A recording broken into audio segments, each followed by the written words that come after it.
Subaybayan natin ang kwento ng isang kabataang nangarap para sa kanyang mga mahal sa buhay. Mula sa pinakamahina tungo sa pinakamalakas. Alamin natin ang kwento ng kanyang buhay.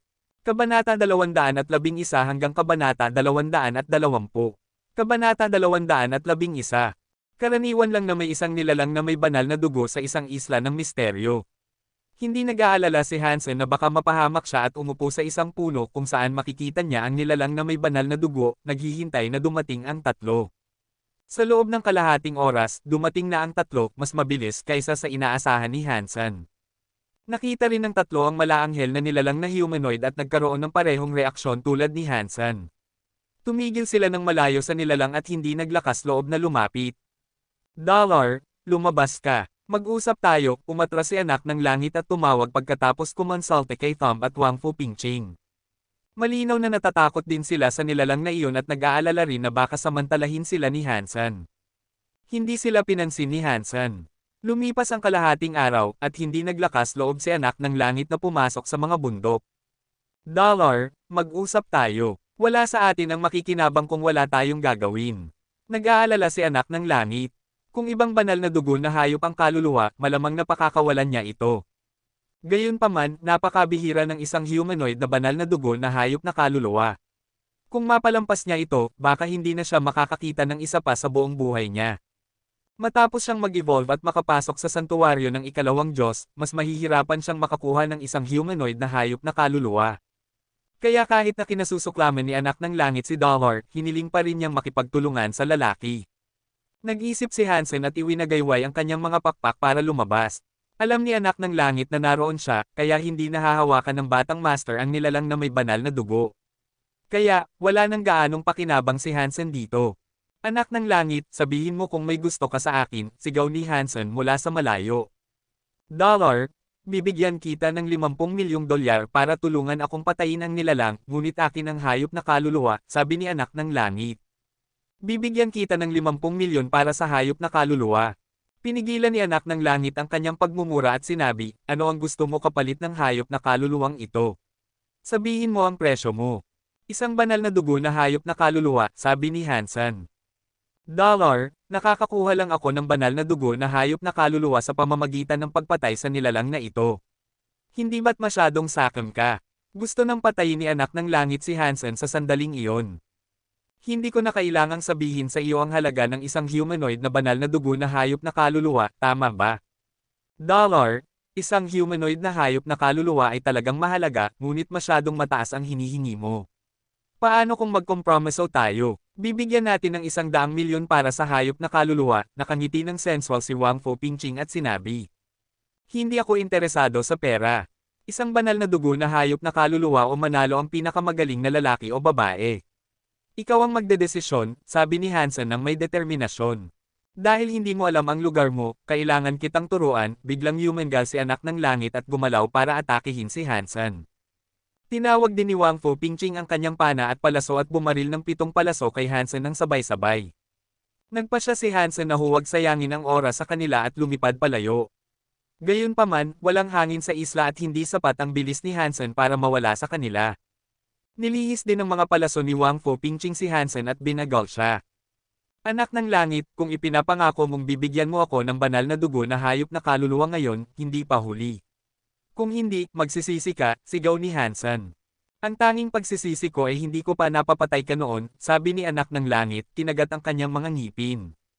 Kung gayon, patuloy kang mabubuhay na may pagsisisi, tumawa si Hansen. Bigla, binago ni Hansen ang kanyang direksyon at sumugod sa kinaroroonan ng nilalang. Nagulat ang iba. Bumagal si Thumb at sinabi, pumunta siya sa nilalang. Dapat ba nating sundan siya? Sabi ni anak ng langit, huwag kang mag-slow down. Sundan mo siya. Hindi kailanman ipagsapalaran ng hayop na iyon ang kanyang buhay. Sinusubukan niya lang tayong mawala. Nadama ni Thumb na makatwiran ang paliwanag. Hindi kailanman magiging ganoon kabobo si Dollar na ibibigay niya ang kanyang buhay sa nilalang na may banal na dugo. Sinusundan ng tatlo si Hansen ng masikip hanggat maaari, ngunit hindi nagtagal ay naramdaman nilang may mali. Pumunta si Hansen sa buong bundok at hindi nag-intensyon na baguhin ang direksyon o tumigil. Kapatid, kakaiba ang pakiramdam. Dapat tayong tumigil, sabi ni Wang Fu Pingching. Nararamdaman din iyon ni anak ng langit at unti-unting bumagal, ngunit huli na. Nakapasok na si Hansen sa bundok. Nang nasa 300 talampakan na siya mula sa nilalang na may banal na dugo, bigla itong nagmulat ng mga mata, kumikinang ang mga gininto ang kidlat sa mga pupil nito at sumasayaw ang kulay gintong buhok sa hangin. Isang espada na kasing ganda ng diamante ang hinugot din mula sa bato. Ikinakalat ang mga pakpak nito, lumipad ang nilalang at sumugod kay Hansen. Gumalaw si Hansen patungo sa tatlo ng buong bilis. Bigla nilang naunawaan na sinusubukan niyang pilitin silang labanan ang nilalang. Walang hiya. Tumakas tayo, sigaw ni anak ng langit. Hindi pwede. Hindi natin kakayanin. Mas mabilis ang nilalang kaysa sa atin, kalmadong sabi ni Tom. Dapat tayong magtulungan para patayin muna si Dollar, sabi ni anak ng langit, nakita niyang nasa 50 talampakan na lang ang layo ni Hansen sa kanila. Dumating ang banal na dugo na nilalang sa likod ni Hansen at sinugod siya ng espada nito. Nag-transform sa duguan na tagapagpatay, tinawag ni Hansen ang kanyang mutant na si Bat at ginamit ito para harangan ang espada. Kabanata 212. Crack! Bilang isang mutant na armas, ang si Bat ay naputol sa kalahati ng espada na diamante. Nagulat, ibinagsak ni Hansen ang sarili sa tatlo. Gusto ng tatlo na atakehin si Hansen, ngunit lahat sila ay nagulat sa sobrang lakas ng nilalang. Bigla na lang, nasa harap na nila si Hansen. Nang handa na silang atakehin si Hansen, huminto siya nang wala pang 15 talampakan ang layo sa kanila at humarap sa nilalang na may banal na dugo. Nang matawag na ang kanyang chopper, ginamit niya ito para makipaglaban sa nilalang na may banal na dugo.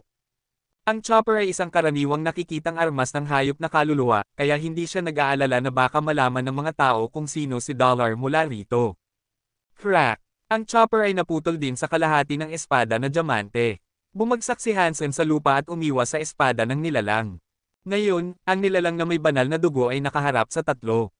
Walang pag-aalinlangan, pinutol ng nilalang si Thumb na pinakamalapit dito gamit ang espada nito. Kinagat ni Thumb ang kanyang mga ngipin at ginamit ang kanyang banal na dugo na kalasag para harangan ang espada na diamante. Ding! Napilitang umatras si Thumb ng mahigit sa 50 talampakan bago niya mapigilan ang sarili sa hangin. Sa isang dagandong, nag-transform siya sa isang higanting oso na mahigit sa 9 na talampakan ang taas. Gamit ang kanyang kalasag sa isang kamay at ang kanyang malawak na espada sa kabilang kamay, tumakbo si Tom patungo sa nilalang na may banal na dugo. Sinigaw niya, Dollar, ngayon kung magtutulungan tayo, magkakaroon tayo ng pagkakataong patayin ito. Kung tatakas ka ngayon, kung hindi tayo makakakuha ng anumang pakinabang, hindi tayo mag-iiwan ng anumang bagay sa iyo. Ngayon lang nang makipaglaban kay Hansen, ayaw talaga ni Thumb na mamatay siya. Pagkatapos ng lahat, wala siyang sama ng loob kay Hansen. Ang tanging inalok ni anak ng langit ay isang diskwento at hindi sulit na ipagsapalaran ang kanyang buhay. Bumaba ka, hindi tayo pantay sa hangin, sigaw ni Hansen habang lumilipad pababa sa lupa. Alam din ni anak ng langit at ng iba pa na ang bilis ng paglipad ng nilalang ay masyadong mabilis para makasabay sila, kaya sinundan nila si Hansen pababa sa lupa. Si Thumb ang huling sumunod. Gamit ang kanyang banal na dugo na nagbabagong anyo ng hayop na kaluluwa at banal na dugo na kalasag, halos naharangan niya ang espada ng nilalang. Lahat ng apat ay nasa lupa na ngayon. Ibinalik nila ang kanilang mga pakpak at nag-transform sa iba't ibang nilalang para atakihin ang malaanghel na nilalang na may banal na dugo. Nakita na ni Hansen ang lakas ng mga nilalang na may banal na dugo. Alam niya na gamit ang kanyang sariling kapangyarihan, hindi niya kailanman mapapatay ang nilalang. Ang tanging pagkakataon ay ang makipagtulungan sa tatlo.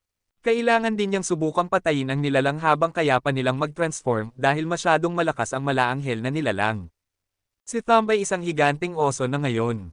Gamit ang kanyang kalasag, nakikipaglaban siya sa nilalang ng harapan.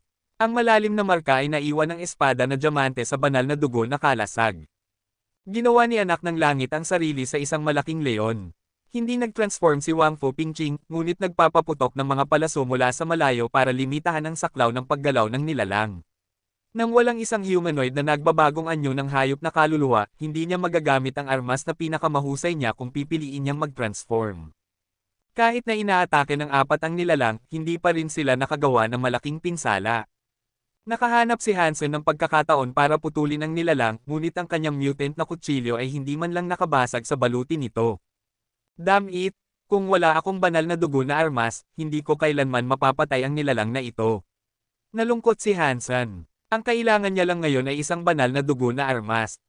Nakakahiya na hindi niya binili ang 3 talam na harpon, kung hindi, hindi siya magiging ganito kawalang magawa ngayon. Magpatuloy ka. Hindi magtatagal ang aking pagbabago sa anyo, sigaw ni Thumb habang hinarang niya ang mga suntok mula sa nilalang. Karamihan sa mga pag-atake mula sa nilalang ay hinahawakan ni Thumb. Kung hindi banal na dugo ang kanyang kalasag, nasira na sana ito ng 1,000 beses. Nag-aalala rin si Anak ng Langit. Kung hindi niya ibinigay kay Luo Tianyang ang kanyang banal na dugo na unggoy na hayop na kaluluwa na nasira ni Hansen, mas magagawa niya. Ngayon, gamit ang leon na hayop na kaluluwa, hindi siya makakagamit ng mga armas pagkatapos mag-transform, kaya hindi niya maibibigay ang kanyang buong lakas. Ang tatlong lalaki ay maaaring tumagal ng halos 2 oras sa pagbabago ng anyo. Habang tumatagal ang oras, hindi nila makasaktan ang nilalang. Hindi natin kayang gawin ito ng patuloy. May magpapahiram sa akin ng isang banal na dugo na armas. Kailangan ng humingi ni Hansen. Kung wala siyang banal na dugo na armas, ang kaya lang niyang gawin ay ang magulo sa nilalang. Walang pagkakataon na makagawa siya ng anumang pinsala. At halos maubos na ang kanilang oras ng pagbabago ng anyo. Ngunit walang sumagot sa kanila, malaking panganib na ilipat ang isang banal na dugo na hayop na kaluluwa kay Hansen.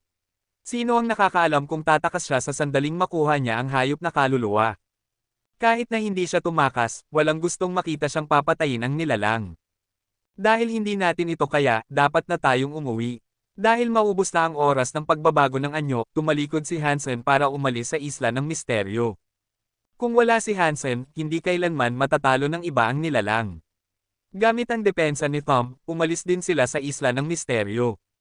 Ang nilalang na may banal na dugo ng Isla ng Misteryo ay hindi aalis sa isla. Kaya pagkatapos nilang umalis, bumalik ang nilalang na may banal na dugo sa puno sa bundok na iyon.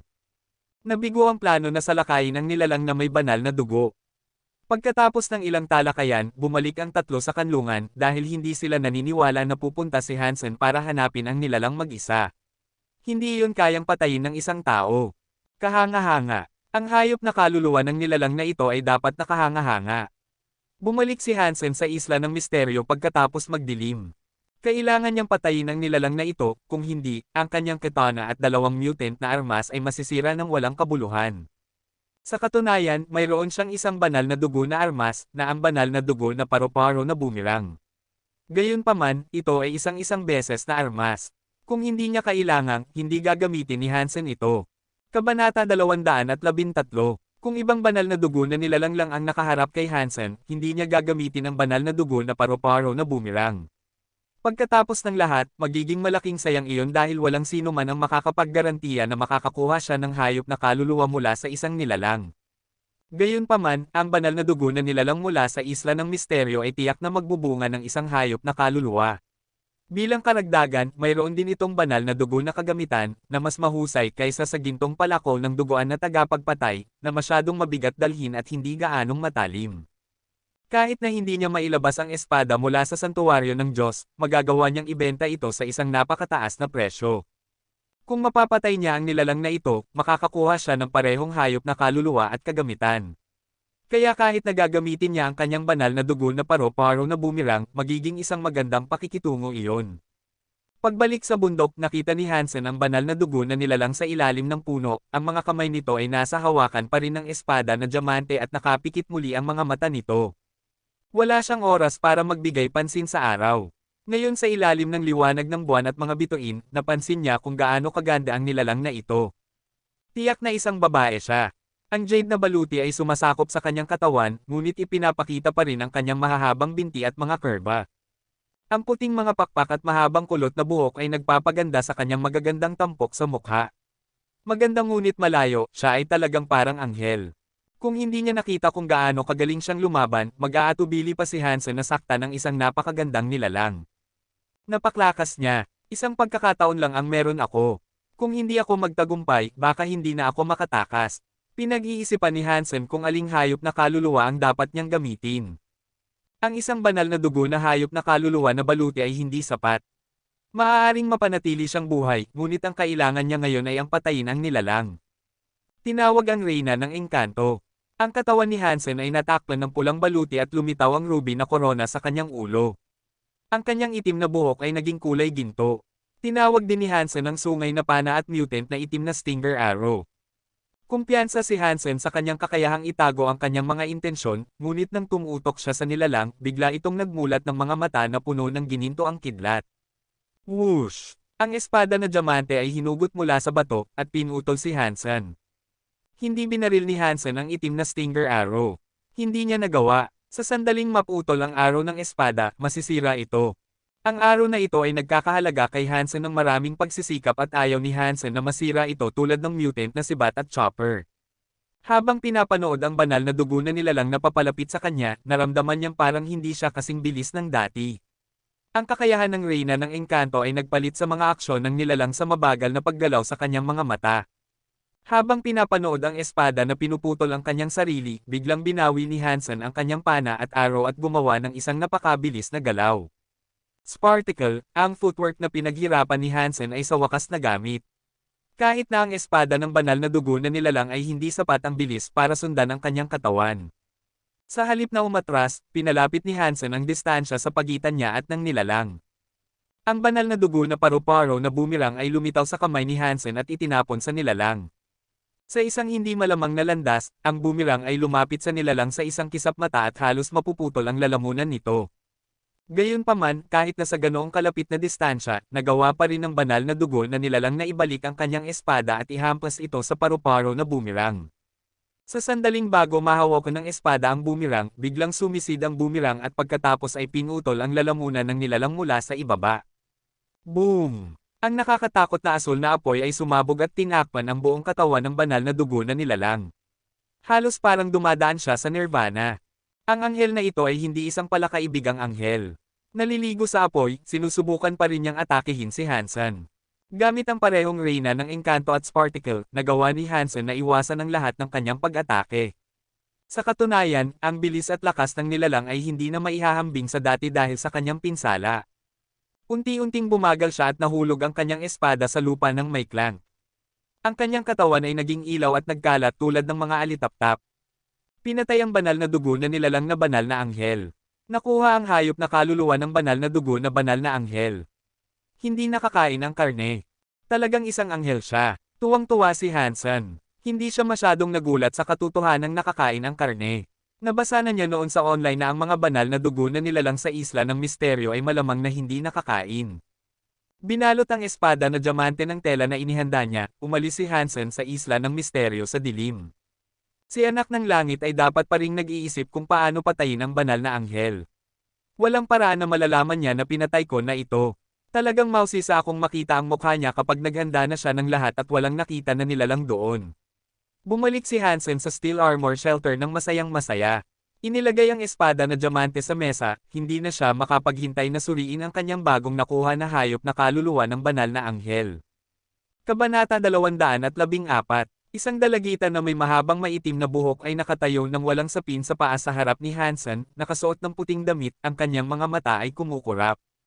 Alagang hayop na kaluluwa. Isa pa. Tinitingnan ng banal na anghel sa anyo ng isang magandang maliit na babae, hindi alam ni Hansen kung paano mag-react. Napakaganda ng pagbabagong ito. Nawala ang kanyang mga pakpak at halo. Hindi mo na rin masasabi na siya ay isang anghel. Wala nang nakakatakot sa kanya at mukhang isang cute na babaeng tao lang siya. Sa kabila ng kanyang kagandahan, hindi siya nakikipaglaban. Hindi niya alam kung gaano katagal bago mag-transform ang isang banal na dugo na alagang hayop na kaluluwa. Sa kabutihang palad, nakakuha rin si Hansen ng banal na dugo na kagamitan, ang espada na diamante, kung hindi, magiging napakasama ng loob niya. Pagkatapos ng lahat, ipinagpalit niya ang isang katana, 2 mutant na armas, at isang banal na dugo na paru-paro na bumirang para sa banal na dugo na alagang hayop. Isang bagay ang tiyak, ang banal na dugo na banal na anghel ay nagkakahalaga ng maraming pera. Bihira ang mga banal na dugo na alagang hayop. At isang alagang hayop na kasing ganda nito, na halos kapareho ng isang tao, ay maaaring ibenta sa isang napakataas na presyo, marahil ay mas mataas pa kaysa sa presyo ng anumang praktikal na banal na dugo. Kaya ka bang magsalita? Tiningnan ni Hansen ang banal na anghel at nagtanong. Mukhang isang magandang babaeng tao lang siya. Lumaki ang mga mata ng banal na anghel at ngumiti siya sa kanya, mukhang inosente. Nang makita niyang hindi siya makapagsalita, dinala siya pabalik ni Hansen at kinuha ang napakagandang espada na diamante.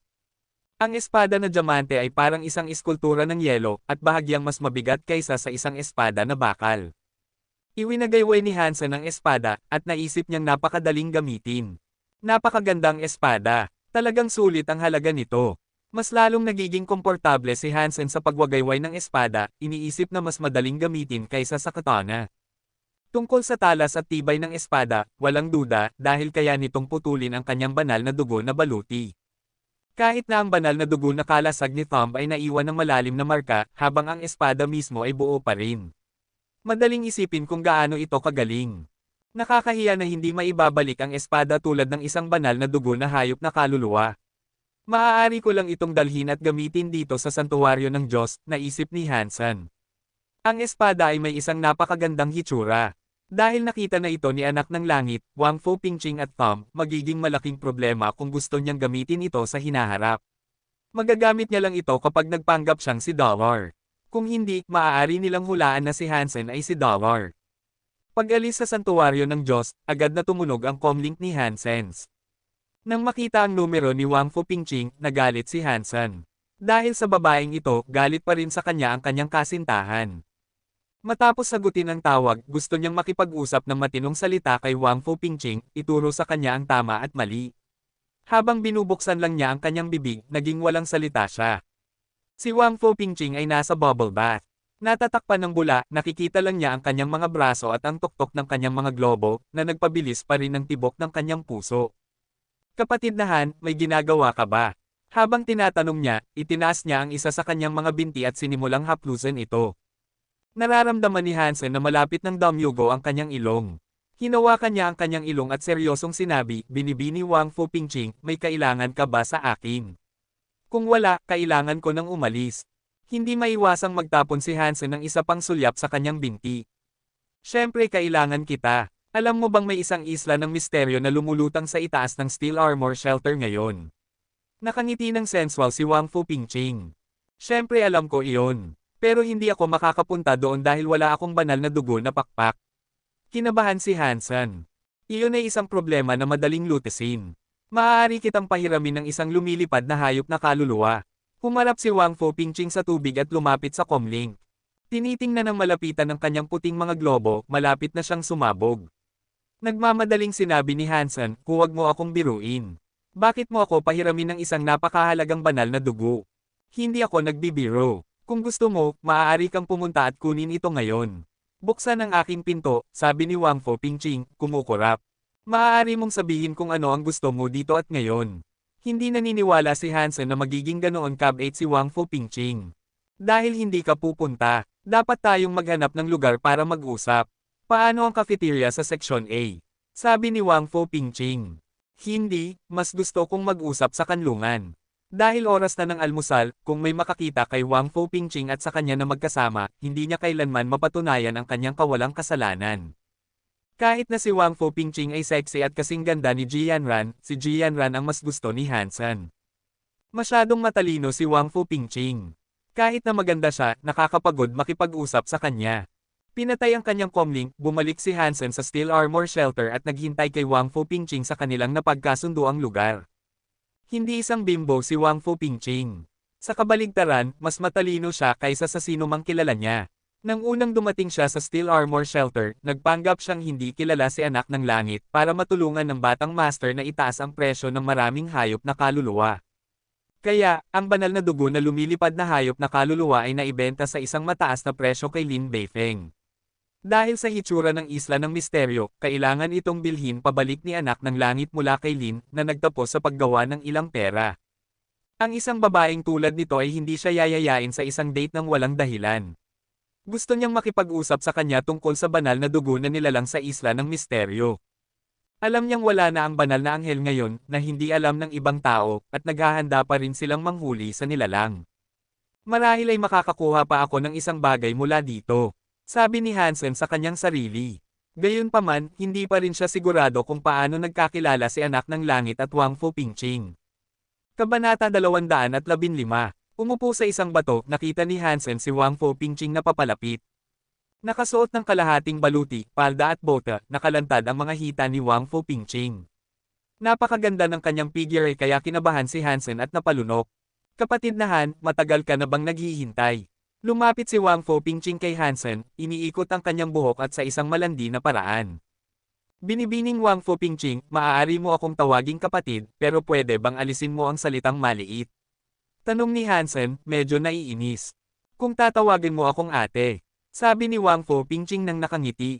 Pagkatapos ng lahat, ano ang kailangan mo sa akin? Binago ni Hansen ang paksa. Sinabi ko na sa iyo, kung gusto mong pumunta sa Isla ng Misteryo, maaari kitang pahiramin ng aking banal na dugo ng mga pakpak, sagot ni Wang Fu Pingching, kumukurap. Walang kapalit, hindi siya naniniwala na ginagawa ito ng babae dahil sa kabaitan. Nakakasakit iyon. Tulungan mo lang ako at tulungan mo akong manghuli ng nilalang sa Isla ng Misteryo. Paano iyon? Ako, tiningnan ni Hansen si Wang Fu Pingching nang may pagkagulat. Oo, maaari mong pangalanan ang iyong presyo. At kahit na gusto mo ako, akin ka na. Sabi ni Wang Fu Pingching ng sensual. Ahem. Sa napakaraming kahangahangang lalaki sa Steel Armor Shelter, bakit mo ako naisip? Patuloy na nagtanong si Hansen, hindi pinapansin ang sagot nito. Kahit na maraming magagaling na lalaki dyan. Sa tingin ko ikaw ang pinakamahusay na mamamana na nakita ko na. Kaya sino pa ang pupunta, bukod sa iyo at sa akin? Tanong ni Hansen. Hindi ako pupunta. Mayroong kabuoang 3 lumilipad na hayop na kaluluwa sa Steel Armor Shelter. Pupunta ka para sa akin at makikipagtulungan kay Anak ng Langit at Thumb upang manghuli ng nilalang. Bukod sa hayop na kaluluwa nito, maaari kang humingi ng iba pa. Ate, kung hindi mo ayaw na tanungin ko, ano ang relasyon mo kay Anak ng Langit at Thumb? Maaasahan ko ba sila? Tanong ni Hansen. Huwag kang mag-alala. Ang ina ni Anak ng Langit ay kapatid ng aking ina, kaya pinsan ko siya. Kaya, syempre maaari mo siyang pagkatiwalaan. Tungkol kay Thumb, binayaran na natin siya at alam natin kung sino siya sa alyansa. Hindi siya mangangahas na magkamali, paliwanag ni Wang Fu Pingching. Ngayon ay naintindihan ni Hansen ang ugnayan sa pagitan ng Ares Martial Hall at Starry Group. Hindi niya talaga pinansin ang ganitong uri ng bagay. Dahil hindi alam ni Wang Fu Pingching at Anak ng Langit na pinatay na niya ang banal na anghel, at humihingi ng tulong si Wang Fu Pingching, ito ay potensyal na isang magandang oportunidad. Ano ang kailangan mo sa akin? Hindi naman ako magaling sa pakikipaglaban. Ang kailangan lang ng dalawang lalaking iyon ay isang malakas na mamamana. Kahit na magaling ako sa pana, pero hindi kasing galing mo. Kaya gusto kong humingi ng tulong mo.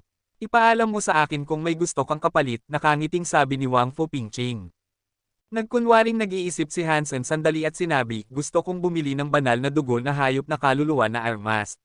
Mayroon ka pa bang available? Hindi makalimutan ni Hansen ang banal na dugo na 3 talim na harpon. Kahit na ang espada na diamante ay napakahusay, masyadong kapansin-pansin ito. At dahil ito ay isang banal na dugo na kagamitan sa halip na isang kaluluwa ng hayop, hindi ito gaanong madaling dalhin. Well, nag-isip si Wang Fu Pingching. Mayroon siyang isang banal na dugo na armas, na eksaktong ang 3 talim na harpon na nasa auction. Itinanam siya ni Anak ng Langit sa auction at ang harpon ay hindi talaga nabenta. Totoo lang, mayroon pa rin ako ng banal na dugo na harpon na iyon. Maaari ko itong ibenta sa iyo kung gusto mo. Ngunit ang pinakamababang presyo ay 150 milyon, iyon ang pinakamahusay na magagawa ko, seryosong sabi ni Wang Fu Pingching. 150 milyon. Inisip ni Hansen iyon. Hindi ito mura ngunit hindi rin naman masyadong mahal para sa isang banal na dugo na kaluluwa ng hayop. Pagkatapos ng lahat, si Wang Fu Pingching ay may-ari ng isang kumpanya, at ang isang kumpanya ay dapat kumita. Kung nasa auction ito, madali itong mabibili sa mas magandang presyo. Bilang karagdagan, bihira ang mga banal na dugo na kaluluwa ng hayop, at kung minsan ay hindi man lang mabibili ng pera. Naisip ni Hansen, may 60 milyon akong natitira. Dahil limitado pa rin ang SKTS, ang napanalunan ko sa Warframe contest ay marahil ay mabibili sa humigit kumulang 70 o 80 milyon online. Tama, mayroon din akong mutant na lumilipad na hayop na kaluluwa ng itim na balahibo na hayop. Kapag lahat ay nabenta, makakakuha ako ng 150 milyon. Okay, gawin na natin ito. Kailangan ko talaga ng isang banal na dugo na kaluluwa ng hayop para manghuli ng mga banal na dugo na nilalang. Kung makakakuha ako ng isa pang banal na dugo na kaluluwa ng hayop, sulit ang lahat. Kinagat ni Hansen ang kanyang mga ngipin at sinabi kay Wang Fu Pingching, sige, 150 milyon na iyon. Bibilhin ko ang 3 talim na harpon pero wala akong gaanong pera sa ngayon. Kung maaari mong maghintay ng ilang araw, magbebenta ako ng isang bagay para makakuha ako ng pera. Bakit ka magbebenta sa ibang lugar?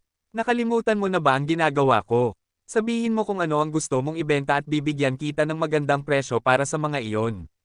Inikat ni Wang Fu Pingching ang kanyang mga mata. Sinabi ni Hansen kay Wang Fu Pingching kung ano ang gusto niyang ibenta, at tinasa ni Wang Fu Pingching ang kanyang mga gamit. Ang kanilang kasunduan ay gagamitin ni Hansen ang mutant na lumilipad na hayop na kaluluwa, ang SKTS, at $60 milyong para bilhin ang 3 talim na harpoon. Totoo lang, nirerespeto kita, pagkatapos nilang gumawa ng deal, seryosong sabi ni Wang Fu Pingching kay Hansen. Pinupuri mo ako, huminto si Hansen at sinabi. Umiling si Wang Fu Pingching at sinabi, nag-research ako sa iyong background. At batay sa kung sino ka noon bago pumasok sa santuwaryo ng Diyos at kung ano ang nangyari sa iyo pagkatapos, kahanga-hanga na naging ganoon ka ngayon. Totoo lang, naisip ko na kung ako ay ikaw, malamang na nahihirapan pa rin ako sa buhay at hindi kailanman makakakuha ng 150 milyon para bumili ng banal na dugo na kaluluwa ng hayop. Kahit na makapal ang mukha ni Hansen, namula siya nang marinig ang papuri, swerte, puro swerte. Hindi rin siya nagsisinungaling. Kung hindi niya sinasadyang nakuha ang itim na kristal at ang banal na dugo na itim na salagubang na hayop na kaluluwa, hindi niya magagawa ang kanyang kinatatayuan ngayon. Nang makita na namula siya, hindi mapigilan ni Wang Fu Pingching ang paghawak sa kanyang baba at hinalikan siya sa pisngi, ang isang lalaking kasing galing at kasing cute mo ay ang tipo ko lang. Kung magiging mas malakas ka, baka gusto ko talagang maging kasintahan mo. Kabanata 216. Matapos makuha ang 3 talim na harpoon, wala nang oras si Hansen para maglaro dito bago siya dinala ni Wang Fu Pingching kay Anak ng Langit. Malinaw na alam na ni Anak ng Langit na darating siya. Ang mga kondisyong inaalok kay Hansen ay bahagi ng kasunduan sa pagitan niya at ni Wang Fu. Kung hindi dahil sa katotohanan na ang Isla ng Misteryo ay tatagal lamang ng maikling panahon, hindi kailanman papayag si Anak ng Langit na humingi ng tulong kay Hansen, lalo na't nag-alok pa siya ng mga benepisyo. Ang hindi niya alam ay walang silbi ang mangako kay Hansen ng anumang bagay, dahil ang banal na anghel ay pinatay na ni Hansen. Kailangan ni Anak ng Langit, Wang Fu Pingching, at Thumb na bumalik sa kanlungan upang maghanda. Wala silang iniwan na sinuman sa Isla ng Misteryo upang maiwasan na maatake ng Dollar ang sinuman. Bilang karagdagan, hindi sila naniniwala na si Dollar lamang ang makapatay sa nilalang sa Isla ng Misteryo, dahilan kung bakit nagpadala lamang sila ng isang koponan upang bantayan ang isla mula sa kanlungan at walang ideya na ang banal na dugo na nilalang ay pinatay na. Sa pagkakataong ito, gumastos si Anak ng Langit ng ilang daang milyon para bilhin ang banal na dugo na lumilipad na hayop na kaluluwa mula kay Lin Beifeng at humiram ng isang banal na dugo na nagbabagong anyo na humanoid na hayop na kaluluwa mula kay Qin Suan, bukod pa sa presyo na binayaran niya upang i-hire si Hansen at Thumb. Lahat ng kanyang pagsisikap ay para sa hayop na kaluluwa ng banal na dugo na nilalang sa isla. Tahimik na tinanggap ni Hansen ang banal na dugo na lumilipad na hayop na kaluluwa at isang banal na dugo na hayop na kaluluwa na palaso na pinahiram sa kanya ni Wang Fu Pingching, at sinunod ang lahat ng mga utos ni Anak ng Langit. Sa lihim, natuwa si Hansen. Anak ng Langit, gumastos ka ng napakaraming pagsisikap. Kapag dumating ka sa Isla ng Misteryo at malaman mong nawala ang banal na dugo na nilalang, iniisip ko kung ano ang hitsura mo. Makakapagsalita ka lamang mula sa malayo at kailangang huminto sa tuwing sabihin ko sa iyo. Pagsisisihan mo kung susubukan mong agawin ang aking hayop na kaluluwa muli, malamig na tumingin si Anak ng Langit kay Hansen. Magpakatatag ka. Isa akong propesyonal at alam ko ang dapat gawin, sagot ni Hansen ng kalmado. Iyan ang pinakamabuti. Hindi natatakot si Anak ng Langit na subukan ni Hansen na makuha ang huling suntok. Sa pagkakataong ito, tiyak na magkakaroon ng hayop na kaluluwa, kaya kahit na nakuha ni Hansen ang hayop na kaluluwa, kailangan niya itong ibalik. Kung hindi, magkakaroon si Anak ng Langit ng dahilan upang patalsikan si Hansen sa alyansa. Kahit si Qin Zuan at ang espesyal na squad ay hindi siya masasalba.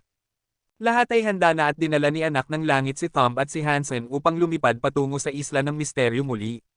Nang makarating sila sa isla, hindi agad pumasok si Anak ng Langit sa bundok, kundi pinahinga ang koponan ng kalahating araw upang sila ay maging handa at masigla. Para sa hayop na kaluluwa ng humanoid na nilalang na ito, isinasaalang-alang ni Anak ng Langit ang lahat. Hindi nagsalita si Hansen at tahimik na sumunod sa sinabi ni Anak ng Langit.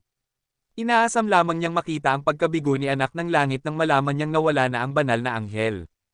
Sa wakas, dinala ni Anak ng Langit si Hansen at Thumb sa bundok. Saan ang banal na dugo na nilalang? Mula sa malayo, ginamit ni Anak ng Langit ang binoculars upang tingnan ang tuktok ng bundok, ngunit hindi nakita ang banal na anghel. Pabilis na naglakad si Anak ng Langit patungo sa bundok, ngunit wala siyang nakita kahit anong bakas ng nilalang. Naramdaman ng pagkabigo, umikot si anak ng langit sa tuktok ng bundok at inutusan si Thumb at Hansen na maghanap sa ibang bahagi ng isla, ngunit sa huli, wala silang natagpuan. Dollar, papatayin kita. Nagalit si anak ng langit at sa huli ay sumuko. Mas kinasusuklaman niya ang taong ito kaysa sa isang mamamatay tao. Sa daan pabalik, madilim ang mukha ni anak ng langit. Mukhang ang kanyang galit ay ganap na nakontrol siya. Hindi na magpapaistorbo si Hansen, ngunit sa loob ay namumuhay siya sa tawanan. Ano ang nangyari? Nakuha mo ba ang hayop na kaluluwa? Agad na nagtanong si Wang Fu Pingching nang makita ang tatlo na bumalik. Nawala. Pinigan ni anak ng langit ang mga salita mula sa kanyang mga ngipin. Ano ang ibig mong sabihin na nawala? Imposibleng walang hayop na kaluluwa ang nagmula sa banal na dugo na nilalang sa isla ng misteryo. Hindi naintindihan ni Wang Fu Pingching. Nawala ang nilalang. Siguradong pinatay iyon ng salbaheng Dollar. Hinding-hindi ko siya mapapatawad. Mukhang gusto ni anak ng langit na stranggulahin si Dollar hanggang sa mamatay. Nakakabaliw dahil lahat ng pagsisikap at paghahanda ni anak ng langit ay hindi man lang niya nakita ang nilalang. Paano ito posible? Lahat tayo ay nakita kung ano ang kayang gawin ng nilalang. Paano niya nagawa iyon mag-isa? Namangha si Wang Fu Pingching. Walang sino man sa ating kanlungan ang makakagawa nito maliban kay Dollar, kaya tiyak na siya iyon. Nakapula ang mga mata ni anak ng langit. Nakita ni Wang Fu Pingching ang hitsura ni anak ng langit at hindi na nagsalita ng marami, dahil anuman ang sabihin niya ngayon ay lalo lang siyang papagalit. Alam niya kung gaano karaming ginastos niya upang patayin ang nilalang na ito. Gusto ni Hansen na makita pang mas matagal na nagalit si anak ng langit, ngunit dahil umalis na si Thumb, wala na siyang dahilan upang manatili. Matapos ibalik ang mga banal na dugo na pakpak at palaso kay Wang Fu Pingching, umalis na rin si Hansen. Talagang gusto ni Hansen ang banal na dugo na palaso, ngunit ito ay isang bagay na ginamit mismo ni Wang Fu Pingching at hindi ito ibinebenta, hindi pa niya kayang bayaran ito sa puntong ito. Sa kanyang silid sa kanlungan, tinawag ni Hansen ang 3 talam na harpon at sinubukan ito. Gustong-gusto niya ang pakiramdam nito sa kanyang kamay at hindi na makapaghintay na makipaglaban sa isang banal na dugo na nilalang gamit ang armas na ito. Panahon na upang pumunta muli sa Devil Desert. Sa 3 talam na harpon na ito, hindi na makakatakas ang banal na dugo na Fox King at Black Feathered Beast King mula sa akin. Nasa sabik si Hansen. Ngunit bago siya makapunta sa Devil Desert, nakatanggap siya ng mensahe mula kay Qin Zuan na humiling kay Hansen na makipagkita sa kanya.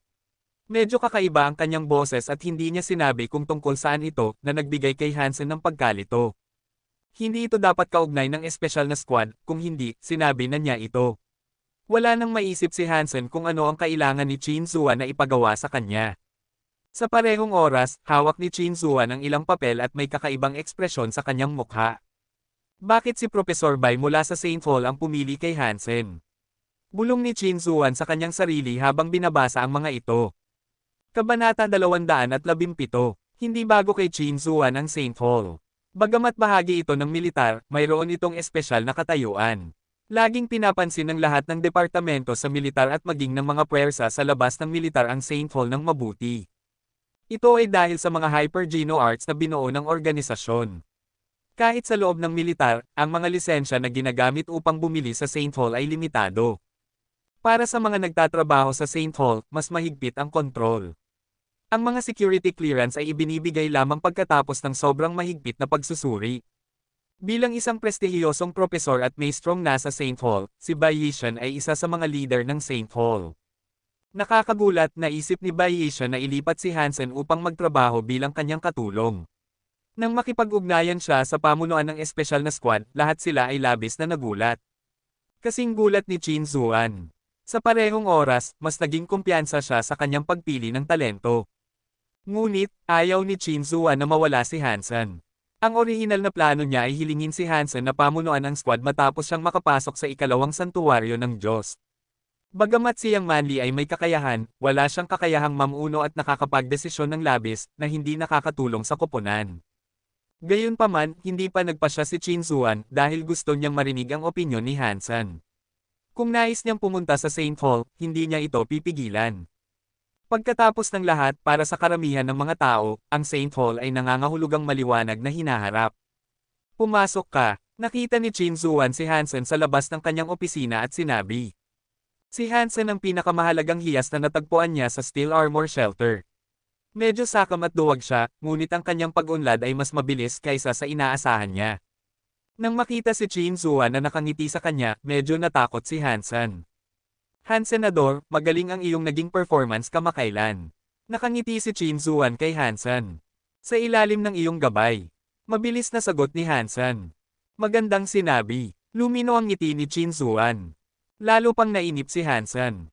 Inilinis niya ang kanyang lalamunan at sinabi, bakit mo ako tinawag dito? Si Professor Bayesian mula sa St. Paul ay gustong magtrabaho ka bilang kanyang katulong. Gusto mo bang pumunta? Walang paligoy-ligoy na sinabi ni Chin Zuan kay Hansen ang nangyari. Isang propesor mula sa St. Paul ang gustong maging katulong ko. Nagpost si Hansen at napagtanto na wala siyang koneksyon sa St. Paul. At si Professor Bay ay estranghero rin sa kanya.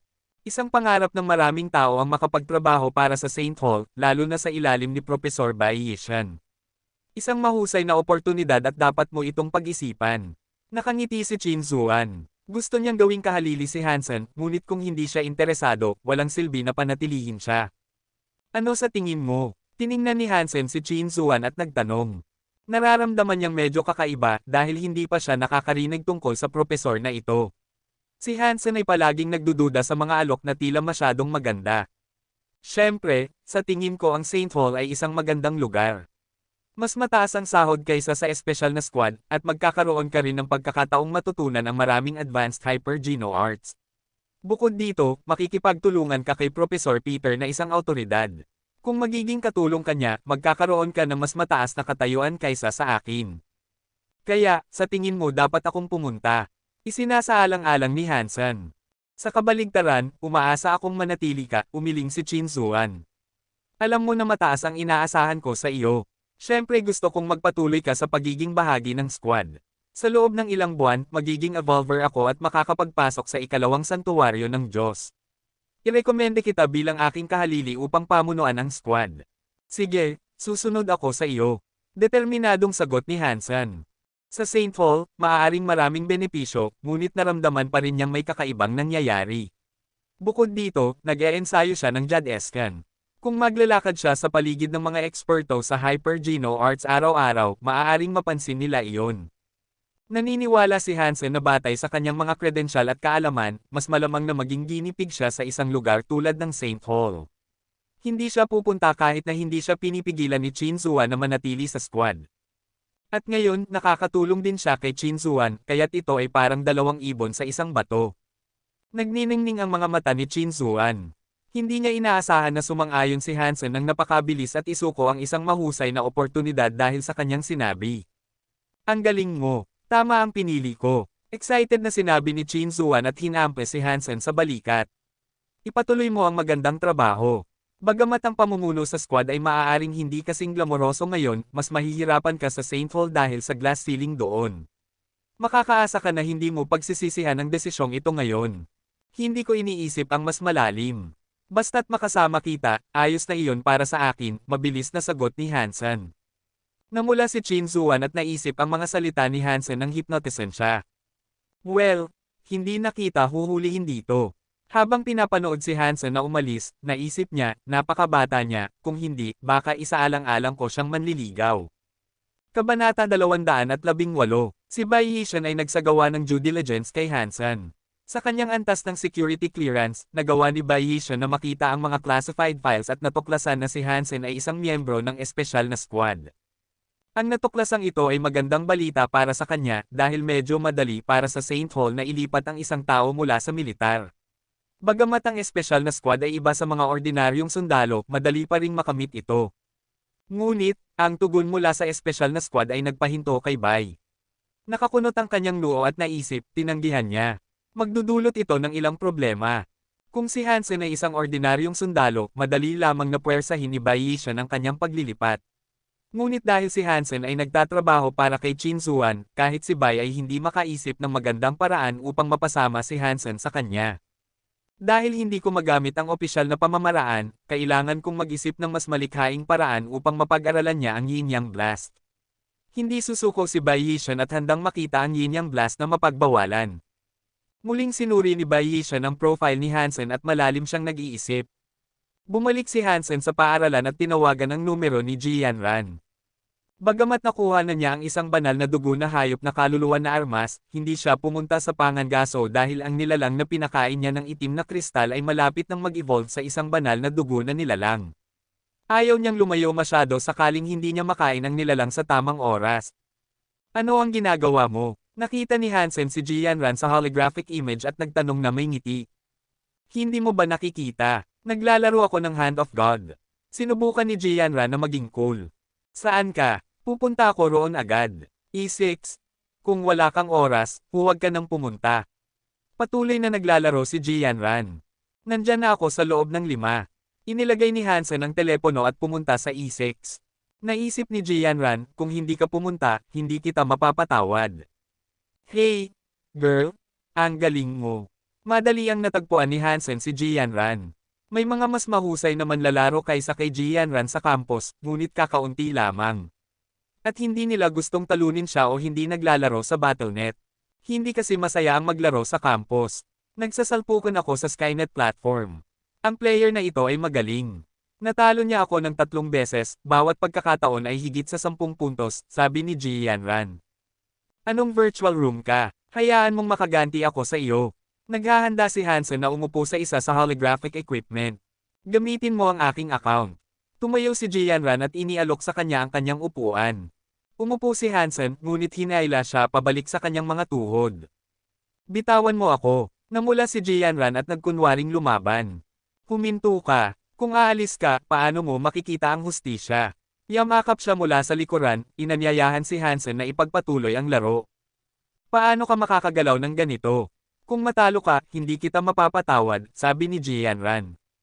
Walang problema. Ito ang unevolved section, at hindi ako matatalo kahit nakapikit pa, sabi ni Hansen. Napaka-egoisto mo, tinukso siya ni Jianran. Ito ay kumpiyansa. Kung hindi ka naniniwala na mananalo ako, magtaya tayo. Kung manalo ako, kailangan mo akong halikan. Tumawa si Hansen. At kung matalo ka, nag-ikot si Jianran. Kung matalo ako ang hihalik sa iyo. Walang hiya na sagot ni Hansen. Nice try. Basta gawin mo ng maayos. Pinindot ni Jianran si Hansen sa baywang at siya ay napasigaw na nakakuha ng atensyon mula sa ibang mga estudyante.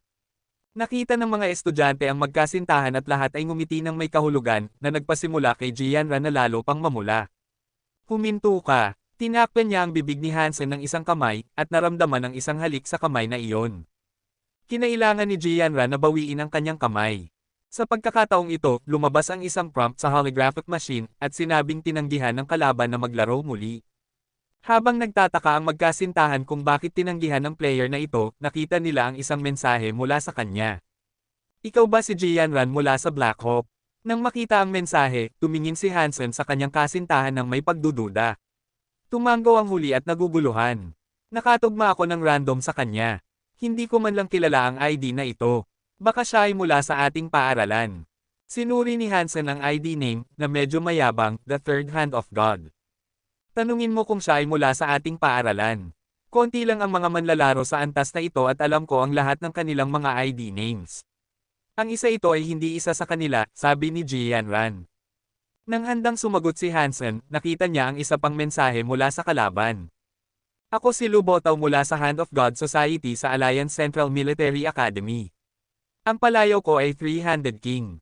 Dapat narinig mo na ako. Nagulat si Jianran, ang Three-Handed King mula sa Alliance Central Military Academy ay kabilang sa top 10 sa Military Academy League. Nagtataka ako kung paano niya nalaman ang tungkol sa aking ID name.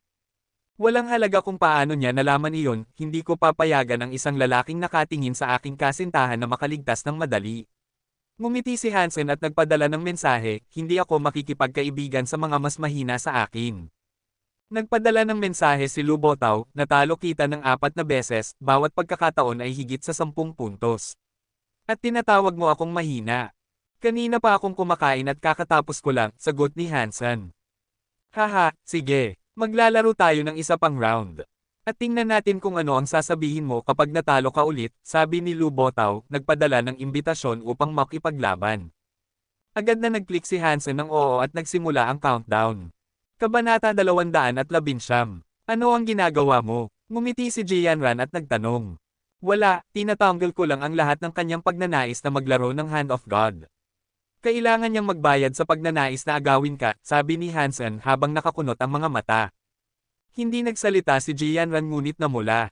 Ramdam niyang sweet ang pakiramdam at nasisiyahan sa panonood sa kanyang kasintahan na nagiging seloso. Si Lu Botaw ay labis na natutuwa. Noong nakaraang taon, napanood niya ang mga promotional videos ng Hand of God Societies mula sa lahat ng military schools at namangha sa isang magandang female player na si Ji Yanran.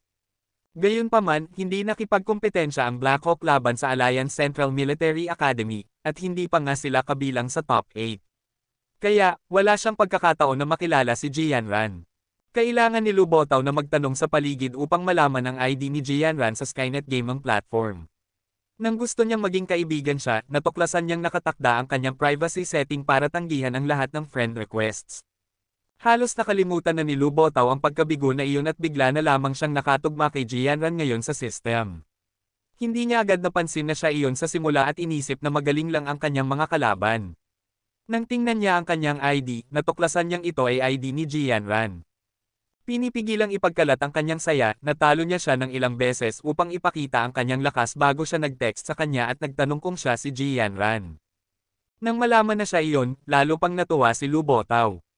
Naghahanda siyang ipakita sa kanya kung gaano siya kalakas, at umaasa siyang mananalo siya sa kanyang puso. Hi, Botaw. Ano ang ikinasaya mo? Tanong ng katulong at kasama sa kwarto ni Lu Botaw, si Liang Yiming. Yiming, mahuhulaan mo ba kung sino ang nakatagpo ko sa gaming platform? Sabik na tanong ni Lu Botaw. Ang halimaw mula sa ating paaralan. Sagot ni Liang Yiming nang walang pakialam. Kung ganoon, tiyak na iiyak ako. Ngumiti si Lu Botaw. Nakatagpo ko si Ji Yanran mula sa Blackhawk. Blackhawk, may mga magagaling bang manlalaro dyan? Ang ganda, naalala mo, mula sa promotional video. Oo, naalala ko ang ganda. Hindi ba siya tumanggi na idagdag ka dati? Nagtagumpay ka na ba ngayon? Nakatagpo ko siya sa random match ng platform. Tiyak na tadhana ito dahil napakaraming tao sa platform na iyon at nakatagpo ko siya, masayang sabi ni Lu Botaw. Seryoso ka, napakaliit na tsansa. Si Larry, na naglalakad sa likuran ni Lu Botaw, ay nagsimulang manood sa holographic image. Siyempre totoo, sinabi na niya na kung matatalo ko siya, magiging kaibigan ko siya. Magandang balita para sa iyo, kung ganoon, ayos na iyon. Nakita ni Liang Yiming ang laro ni Ji Yanran noong nakaraang taon, okay lang siya ngunit hindi siya makakapantay sa sinuman sa kanila sa Alliance Central Military Academy kahit hindi man lang ang mga bench players. Tama, nagsimula na ang laro, kailangan ko nang mag-focus ngayon, sabi ni Lu Botaw. Nagtapos na ang countdown at nagsimula na ang laro. Upang ipakita ang kanyang lakas at kabalyero, hindi sinubukan ni Lu Botaw na agawin ang mga light spot sa bahagi ni Ji Yanran. Plano niyang tapusin ang kanyang mga light spot sa lalong madaling panahon. Gayunpaman, nang magsimula ang laro, nakita ni Lu Botaw ang kamay ng kanyang kalaban na umaabot sa kanyang bahagi, na malinaw na sinusubukang agawin ang kanyang mga puntos. Haha, akala ng magandang dilag ay masyadong mataas ang tingin sa sarili niya, sinusubukang agawin ang aking mga puntos, sabi ni Lu Botaw na tumatawa. Kailangan mong hayaan ang babae na gawin ang gusto niya. Huwag masyadong talunin siya, kailangan mong maging isang gentleman at iwanan siya ng ilang puntos. Tumawa rin si Liang Yiming. Okay, naiintindihan ko, sabi ni Lu Botaw, na umaabot sa isang spot. Nang malapit na siyang hawakan ng spot, biglang nawasak ito ng isang daliri at nakakuha ng puntos ang kanyang kalaban. Magandang trabaho, nag-aalok ka na ng mga puntos ng maaga. Akala ni Liang Yiming ay sinasadya ito ni Lu Botaw. Kailangan kong gawin ito. Tumugon si Lu Botaw na may pag-aalangan. Hindi ito bahagi ng kanyang plano. Kailangan kong maging mas maingat. Naisip ni Lu Botaw na siya ay nagiging pabaya at umabot sa isa pang spot. Bago niya mahawakan ng spot, muli na namang nawasak ito ng daliri. Nagsimula ng magpanik si Lu Botaw habang ang kanyang kalaban ay natalo siya sa lahat ng spots na nais niyang hawakan ng 8 beses na sunod-sunod, na iniiwan siyang walang puntos. Botaw, medyo labis ito. Okay lang ang level ng beauty. Mag-ingat ka o baka matalo ka pa. Akala ni Liang Yiming ay sinasadya ito ni Lu Botaw. Ngunit, hindi na nagkukwento si Lu Botaw. Nakatuon na siya sa laro, pawis ang kanyang noo. Ayaw niyang matalo sa kanyang kalaban, ngunit nagawa pa rin niyang mawalan. Mabilis na lamang napansin ni Liang Yiming na may mali. Ang mga ugat sa mga templo ni Lu Botaw ay tumayo, at ang kanyang mga daliri ay parang sumasayaw na mabaliw. Gayunpaman, wala pa ring nakuhang puntos. At ang kabilang kamay sa holographic image ay palaging nauuna sa paghipo sa spot. Nanginginig ang mga mata ni Liang Yiming. Alam na niya kung gaano kagaling si Lu Botao. Bagamat si Lu Botao ay medyo mahina sa mga manlalaro ng Alliance Central Military Academy, tiyak na siya ang magiging unang pwesto sa anumang ibang military school. Ngunit hanggang ngayon, si Lu Botao ay wala pang nakuhang kahit isang puntos na halos hindi kapanipaniwala. Kahit si Liang Yiming, na pangalawa sa Alliance Central Military Academy, ay hindi naglakas loob na sabihing magagawa niya ang pareho kay Lu Botao. Maliban na lamang kung ang pagkakaiba sa pagitan ng dalawang manlalaro ay kasing layo ng langit at lupa, hindi kailanman mangyayari ang ganitong senaryo. Ngunit ito ang nangyayari sa puntong ito. Sa 100-point game, nakakuha na ng 80 puntos ang kalaban, habang si Lu Botao ay wala pang nakukuha. Sa puntong ito, si Lu Botao ay nababalutan ng malamig na pawis. Ang kanyang mga galaw ay naging matigas dahil sa sobrang pressure. Ang kamay ng kanyang kalaban ay tila isang kamay ng demonyo sa mga mata ni Lu Botao. Kabanata 220. Ang kawalan ng pag-asa at pagkadismaya ay nagparamdam kay Lu Botao ng panlulumo. Ang kamay ng demonyo ay nasa lahat ng dako. Sa lahat ng uri ng Hand of God games na naranasan ni Lu Botao, hindi pa siya nakakaramdam ng ganito karaming pagkadismaya noon. Ano man ang uri ng kalaban na kanyang nakaharap noon, kahit na nawalan siya ng maraming puntos, palagi siyang may dahilan para tapusin ang laro. Ngunit, iba ang larong ito. Anumang light spot na nais ni Lu Botao na tamaan, palaging mauuna ang kanyang kalaban. Walang aksidente, walang suspense. Hindi kailanman naisip ni Lu Botao na gugustuhin niyang makakuha ng isang puntos ng labis. Isang puntos lang ang kailangan ko. Bilang isang miyembro ng Alliance Central Military Academy, si Lu Botao ay isang matigas na manlalaro. Ang iba ay maaaring sumuko na sa puntong ito, ngunit siya ay nakakapit pa rin. Di nagtagal, natuklasan ni Lu Botao kung gaano kahirap makakuha ng isang puntos. Bang! Ang huling light spot ay nawasak at si Lu Botao ay natigilan, 100-0. Ang score sa screen ay nagparamdam kay Lu Botao na gumuho. Botao, sinusubukan mo bang maging isang gentleman? Tanong ni Liang Yiming, hindi sigurado. Mukhang hindi sinasadya ito ni Lu Botao. Gayunpaman, wala nang ibang paliwanag kung bakit nakakuha si Lu Botao ng 0. Hindi sumagot si Lu Botao. Umupo siya at tinitigan ang holographic image, mabilis niyang ipinadala ang imbitasyon sa kanyang kalaban para sa isa pang paglalaban. Sumang-ayon ang kanyang kalaban at nagsimula muli ang laro. Tinitigan ni Lu Botao ang holographic image na parang isang halimaw na nakatingin sa kanyang biktima, pinagsasama ang lahat ng kanyang lakas upang maghanda para sa isang mabangis na pag-atake. Nang magsimula ang laro, nawala na ang lahat ng kumpiyansa ni Lu Botao sa ilalim ng kamay ng demonyo. Walang paraan. Wala siyang matamaan. Gamit ang lahat ng kanyang lakas at kalkulasyon, natuklasan ni Lu Botao na ang kanyang bilis at mga estratehiya ay walang silbi sa harap ng kamay ng demonyo. Ang kamay na iyon ay nasa lahat ng dako. At naramdaman ni Lu Botao na may pares ng mga mata ng demonyo na nanunood din sa kanyang kaluluwa. Ano man ang light spot na kanyang pipiliin na tamaan, ang demonyo ay palaging mauuna roon, sinisira ang kanyang pag-asa. Hindi, imposible ito. Naramdaman ni Lu Botao na lumalaki ang kamay, sinasakop ang lahat ng espasyo sa paligid niya, at siya ay lumiliit ng lumiliit, nabawasan sa isang laruan. Bang! Hindi pa natatapos ang laro, ngunit si Lu Botao ay bumagsak na sa kanyang upuan, nawala na ang lahat ng kanyang kumpiyansa at tapang. Si Liang Yiming sa tabi niya ay nabasa rin ng malamig na pawis. Sa ikalawang paglalaban, sinubukan niyang isipin ang sarili bilang si Lu Botao, at agad siyang nawalan ng pag-asa dahil nalaman niyang hindi rin siya makakatama ng kahit ano. Hindi kasalanan ni Lu Botao. Ang kalaban ay parang nakababasa ng isip ng mga tao. Lu Botao, ito ba si Jianran mula sa Black Hawk? Sigurado ka bang hindi ito isang evolver? Hindi makapaniwala si Liang Yiming na ang taong ito ay isang estudyante sa military school. Wala akong ideya. Hindi rin sigurado si Lu Botao. Tiningnan niya ang ID ng kanyang kalaban at sinabi, ito ang kanyang ID at ito ang unevolved section. Ang mga evolvers ay hindi dapat makapasok sa bahaging ito. Narinig ni Liang Yiming ang teorya ni Lu Botao at sumang-ayon.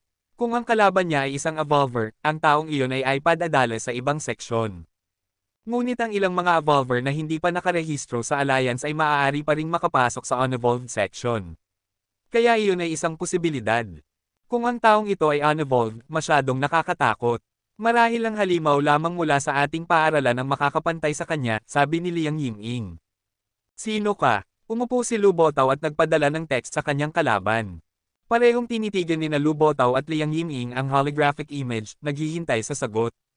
Sa Black Hawk, si Jianran ay nakaupo sa kondangan ni Hansen at pinapanood ang kanyang kasintahan na naglalaro gamit ang isang kamay lamang. Alam na niya ngayon kung paano siya natalo sa kanya sa spaceship.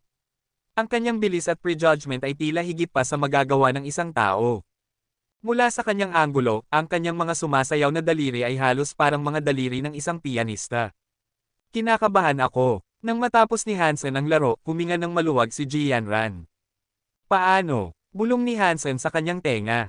Wala kang iniwan na punto sa iyong kalaban. Namula ang tenga ni Jianran. Nakatingin siya sa aking kasintahan. Hindi iyon mapapatawad. Nakita ni Hansen ang kanyang cute na tenga at hinalikan ito. Nakuryente si Jianran at nanginag. Sa oras na ito, lumabas ang mensahe mula kay Lu Botaw. Nakita ito ni Hansen at sumagot, ako ang kasintahan ni Jianran. Inaangkin niya ang kanyang teritoryo. Ikaw ba ay isang estudyante sa Black Hawk? Dumating muli ang mensahe ni Lu Botaw. Oo, sagot ni Hansen. Pagkatapos ay lumabas siya sa platform. May magandang babae sa kanyang mga bisig, wala na siyang gana na makipag-usap sa isang lalaki. May naisip si Jianran at namula ang kanyang mga pisngi. Nang makita ang kanyang magandang mukha, hindi na napigilan ni Hansen ang tukso. Kahit na nasa publiko sila at hindi maaaring lumayo, nasiyahan si Hansen ng sapat. Hey lovebirds, tumigil sa pagpapakita ng pagmamahalan. Biglang sumulpot si Kulili sa tabi nila. Agad na namula si Jianran at tumakbo palayo kay Hansen. Nang makita ang kanyang roommate na namumula at si Hansen na tumayo, ngumiti si Kulili, Yanran, genius, hindi ko sinasadyang istorbohin kayo. Si Jianran lang ay nangako sa akin na ngayon ay sasamahan niya ako para pumili ng Hyper Geno Art. At lampas na sa aming napagkasundo ang oras.